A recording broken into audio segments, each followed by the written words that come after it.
Iran ইসরায়েলের সংঘাতের মধ্যে এখন আলোচনায় হরমুজ প্রণালী। এই জলপথের গুরুত্ব এতটাই যে এটিকে কেন্দ্র করে শুরু হয়ে যেতে পারে উপসাগরীয় নতুন যুদ্ধ। মধ্যপ্রাচ্যে উত্তেজনার পারদ ক্রমেই বেড়ে চলছে। ইরান এরই মধ্যে হরমুজ প্রণালী বন্ধ করে দেওয়ার হুমকি দিয়েছে। এটি এখন বিশ্বজুড়ে আলোচনার কেন্দ্রবিন্দু। বৈশ্বিক জ্বালানি পরিবহনের জন্য অত্যন্ত গুরুত্বপূর্ণ এই জলপথ বন্ধ হয়ে গেলে সম্ভাব্য ভয়াবহ অর্থনৈতিক পরিণতি নিয়ে উদ্বেগ বাড়বে।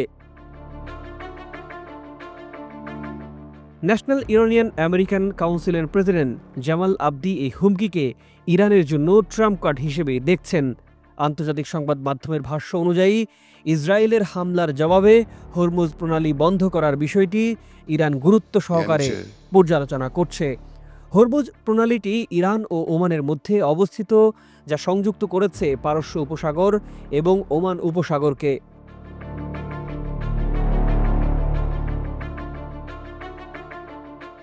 2023-24 সালের তথ্য বলছে হরমুজ প্রণালী দিয়ে বিশ্বের তেল বাণিজ্যের প্রায় 21% পরিচালিত হয়।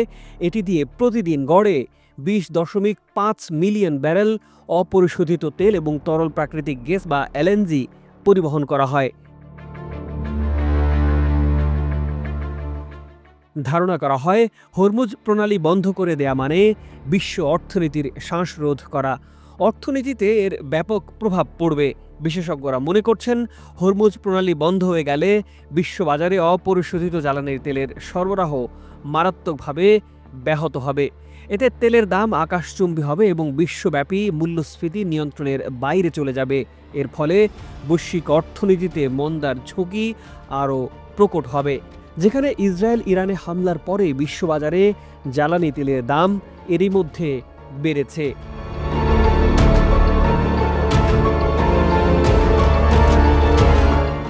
এই হরমুজ প্রণালী বন্ধ করে দেয়া হলে কুয়েত, বাহরাইন, ইরাক, সংযুক্ত আরব আমিরাত এবং সৌদি আরবের তেল রপ্তানিও ব্যাহত হবে।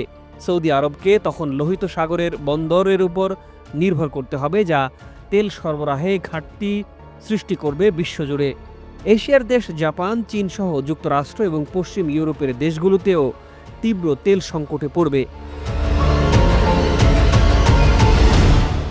এবার মধ্যপ্রাচ্যের তেলের সংকট তৈরি হলে বিভিন্ন দেশ নিজেদের স্বার্থ সংশ্লিষ্ট কারণেই যুদ্ধ থামাতে বা যুদ্ধে জড়াতে উদ্যোগী হয়ে ওঠার সম্ভাবনাও দেখা দিতে পারে।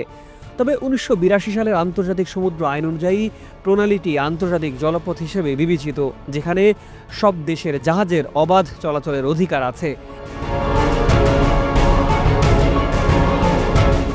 ইরান এই কনভেনশনে স্বাক্ষর করলেও তা দেশটির সংসদে অনুমোদিত হয়নি। ফলে তারা আইনি মারপ্যাচের মাধ্যমে নিজেদের পক্ষে যুক্তি দাঁড়া করাতে পারে। তবে প্রণালীটি বন্ধ করলে ইরান নিজেও ক্ষতিগ্রস্ত হওয়ার সম্ভাবনা আছে, কারণ এটি তাদেরও তেল বাণিজ্যের প্রধান রুট। তেলের উপর নির্ভর করে দাঁড়িয়ে থাকা ইরানের নাজুক অর্থনীতির জন্য হলেও এই প্রণালীটি বন্ধ করার সম্ভাবনা অনেকটা কম বলেই মনে করছেন কিছু কিছু বিশ্লেষক।